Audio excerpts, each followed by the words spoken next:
Karimnagar DCMS కార్యాలయంలో ACP అధికారుల తనిఖీలు నిర్వహించారు. ₹1,00,000 లంచం డిమాండ్ చేసిన కేసులో DCMS manager Venkateswara Rao, cashier Kumaraswamy red handed గా దొరికిపోయారు.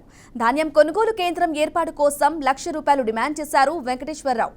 ఏసీపీ అధికారులు కేసు నమోదు చేసి దర్యాప్తు చేస్తున్నారు.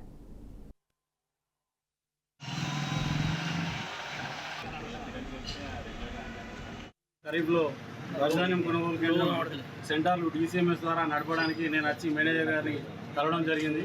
ఆ రోజు సారు మరి కమిషన్ మాత్రం ఖర్చు అంతా మీరే పెట్టుకోవాలి, 50% ఉండాలని తెలియజేసిండు.